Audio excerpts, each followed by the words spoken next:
Aujourd'hui, une recette qui va être très locale avec Vincent, puisqu'il s'agit, bon, de noisettes, mais c'est la façon de préparer. Alors c'est très intéressant parce que ici, le gâteau basque, normalement, se fait sans noisettes. Mais il y a une nouvelle mode de replanter des noisettes, on le verra tout à l'heure, ici au Pays Basque. Et moi, je me suis servi d'une recette de macaron moelleux que j'ai adaptée. Voilà, c'est un macaron aux noisettes avec dedans des noisettes croquantes et une ganache à la noisette. Oh là là là. C'est un truc qui peut rendre malade les écureuils. Ah ouais. Regardez, alors lui, il est ambidex. Regardez. Avec la main gauche, regardez le même mouvement. Montre Nathalie, s'il te plaît. Regardez le gars. Ouais, il faut être ambidextre en pâtisserie. Hein. Regardez-le. Voilà. De la main gauche, hop, je tourne sur la droite et de la main droite, je tourne sur la gauche. Faut que tu inverses de sens. Regardez-le. Vraiment, t'es très fort. Voilà. Alors, les blancs sont montés en neige et les noisettes, je suis en train de les faire griller à sec dans la poêle, simplement. Voilà, dès qu'elles vont avoir pris couleur, elles seront grillées. On peut les faire au four également à 150 degrés pendant une vingtaine de minutes. Mais moi, j'aime bien comme ça va plus vite. Alors, figurez-vous qu'au Pays Basque, quand même, le gâteau basque, comme on le disait dans ton reportage, il y a une recette par maison pratiquement. Des recettes absolument merveilleuses qui soient soit à la crème, hein, soit à la confiture de cerise, soit au pruneau, parce que les trois se battent un petit peu en duel. Eh bien, tous les pâtissiers du littoral, évidemment, il y en a. J'aime bien cette expression. Quoi? Les trois qui se battent en duel. Bah, un petit peu. Oui, mais c'est bien. C'est comme les deux jumeaux pour les rochers, tu vois. C'est vrai que des duels à trois, c'est sympa. Hein. C'est vrai que c'est inusité.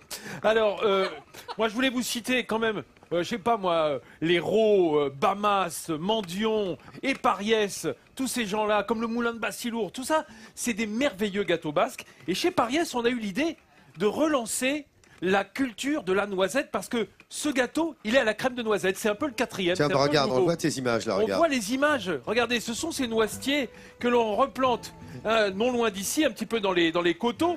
Alors, 2500 noisetiers ont été plantés l'année dernière. Et il faut savoir que d'ici quelques années, il va y en avoir 1500 de plus. On va finir avec 10 à 15 000 pieds dans la région. 10 à 15 000 pieds de noisetiers qui vont donner des noisettes. Et vous savez pourquoi on plante des noisettes ici? Mais non, mais tu vas nous le dire. Eh ben parce qu'on s'est rendu compte que le biotope et le climat se rapprochaient énormément du Piémont en Italie, donc autour de Turin, qui est la patrie européenne de la noisette. Enfin, il y en a d'autres. En Ariège, on fait de très belles noisettes aussi. Les Pyrénées, c'est assez porteur de noisettes, mais ce coin-là particulièrement, ça reproduit le climat idéal pour planter des noisetiers. Mais du coup, Vincent, c'est pas du tout le même goût que du pruneau. Mais non, mais la noisette est différente du pruneau. La noisette n'a pas le même goût que le pruneau. Mais non. Pas plus que le marsouin. Ah ouais, maintenant que tu m'en parles, oui, c'est vrai. C'est comme le marsouin et le castor. Non, effectivement. On va avoir là plutôt une crème. Une crème aromatisée à la noisette, qui va apporter un côté extrêmement douceâtre et extrêmement onctueux. Alors, j'ai dans mes blancs en neige, moi je vais faire des macarons moelleux. Alors, au lieu de les faire à l'amande, je vais les faire à la poudre de noisette. Alors, on met notre noisette et le sucre que j'ai là. Il est en train de vous faire une recette de 10 minutes. Si vous n'avez pas compris la noisette plus la recette. Non, mais simplement incorporer, tu sais. Ah oui. Tu sais comment on incorpore ça dans le blanc pour pas trop le casser. On enrobe délicatement, surtout quand le saladier est un peu petit, tu vois. De conscription on essaye de ne pas faire descendre les blancs en enrobant simplement cette préparation. Et ensuite, on les cuira sur une feuille de papier sulfurisé. Je vous montre ça dans quelques minutes. Et si on n'aime pas le sucre? Eh ben, on mange du sucre. Eh ben, on dort. Allez, à tout à l'heure. Si on n'aime pas le sucre, on n'en mange pas. On remplace par l'aspartame. Non, oui, bien sûr. Non, on va pas lui dire ça. Non, stop. Pour une raison simple.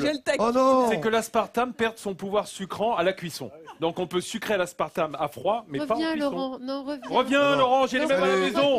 J'ai les mêmes à la maison. Au revoir. Sinon, je crois que le porc est là, je vais y aller directement. Voici la 9e, celle du gâteau basque. Pardonne-moi Lolo, mais on fait des macarons moelleux à la noisette. Voilà. On a parlé de gâteau basque 10 fois. Un petit peu perdu. Oui, on a goûté le gâteau basque, mais on fait des macarons moelleux. Là, ça douille. Donc, la noisette. Merci, tu as raison, poche à douille. Et on a mis du papier sulfurisé sur la plaque à four et on fait simplement des petits tas. On les espace suffisamment parce qu'ils vont s'étaler à la cuisson. Voilà, on fait régulièrement ces petits tas de pâte. Alors, la pâte dont je vous rappelle que c'est fait de poudre de noisette, un tout petit peu de farine, du blanc d'œuf qui va un peu meringuer, mais légèrement, parce que ça va rester très moelleux. Et on enfourne ça avec évidemment du sucre. Et ça s'enfourne à 150 degrés environ 20 minutes. Ça ne va pas colorer, Ça va juste cuire, s'étaler et garder ce moelleux qui est très important. Ça nous servira. Voilà, je le mets au four et dans une vingtaine de minutes, mais j'en ai préparé d'avance, ne craignez rien. Pendant ce temps-là, j'ai préparé une ganache. Voilà, une ganache, c'est quoi? C'est un mélange de chocolat et de matière grasse. Mais cette ganache est un peu particulière. Ce sera un peu long pour la faire, mais vous allez voir, c'est très simple. Une ganache, c'est moitié de chocolat. Oui. Là, c'est du chocolat au lait. Moitié crème liquide. On va dire 300 grammes, 300 grammes. Et après, moi, j'y rajoute un tiers de pâte de noisette. Vous savez, la pâte à tartiner à la noisette. Alors, ça va apporter ce goût de noisette qui est là. Ça va donner un peu plus de moelleux et de gras à notre ganache. Et ça va fourrer notre macaron moelleux par la suite. Donc ça fait une moitié plus une moitié. Et ça fait un tiers. Plus un tiers. Mais le tiers, c'est le tiers de la moitié ou le tiers du tout? C'est le tiers de l'ensemble. Voilà. D'accord. Donc un sixième de chaque moitié. Donc ça fait 3 tiers en fait. Ouais. 3 tiers. D'accord. Ouais, non, ça fait... Oui, enfin... Oui, t'es pas plus clair que moi avec mes dates. Hein. Alors, ça suffit de se foutre de la tête des ça fait pas 3 tiers. Ça serait 50%, ça ferait 3 tiers. Oh là là là là là là.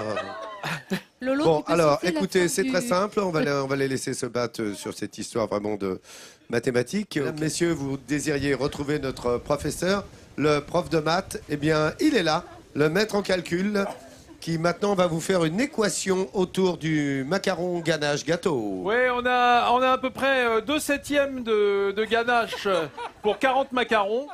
Donc, combien y a-t-il de mètres cubes d'eau? Alors voilà, nos demi-coques de macarons, elles sont là. C'est très moelleux, parce qu'on l'a cuit dans un four qui n'est pas chaud, donc ça n'a pas trop séché. Ça reste moelleux et la poudre de noisette et le blanc d'œuf, ça se marie bien pour faire quelque chose d'un peu levé. On les pose simplement sur notre plan de travail. On a notre petite poche à douille, voilà, dont on va se servir pour garnir une demi-coque d'un côté. Voilà, plus il y en a, on est généreux et c'est bien. Une demi-coque de l'autre, voilà. Vous avez vu, la ganache est très crémeuse parce que je l'ai sortie du frais. Je l'avais au réfrigérateur pour qu'elle prenne un peu et ensuite on la laisse à température, sinon c'est trop dur dans la poche à douille, on ne peut pas la sortir. Moi je dirais que soit on les concasse, soit on les laisse entières, mais j'aime bien retrouver la noisette grillée, regarde, qu'on a grillée à la poêle, qui a pris un petit peu de couleur. Non, tu filmes plus. Ah, où ça? Oh mon Dieu. Il y a un gros plan, t'inquiète pas Vincent, t'es filmé. Voilà, c'est surtout les macarons. Voilà, nos macarons moelleux. Allez, on va mettre une 6e, voilà, au centre. Et il suffit de retourner notre demi-coque dessus. Voilà, tu vois? Voilà. Et là, on a bien notre macaron moelleux avec les petites noisettes apparentes. Oui, ça donne assez envie, je dois dire. Alors, il faut pas croquer dedans. Alors, on peut les repasser au frais. Oui, tu peux croquer dedans. La noisette, quand même, ça résiste pas sous la dent. Normalement, la molaire est plus dure. Normalement. Le placaro, je disais. C'est pas un macaron, c'est un placaro, il est tout plat. Ah, bah t'as raison. Tiens, je vais continuer. Vas-y. Moi, une fois que je peux baigner dans la ganache... Et si on met un peu de poudre de cacao amer au-dessus? Non, Nathalie, s'il te plaît, si tu lui fais une relance à chaque fois, on va pas s'en sortir.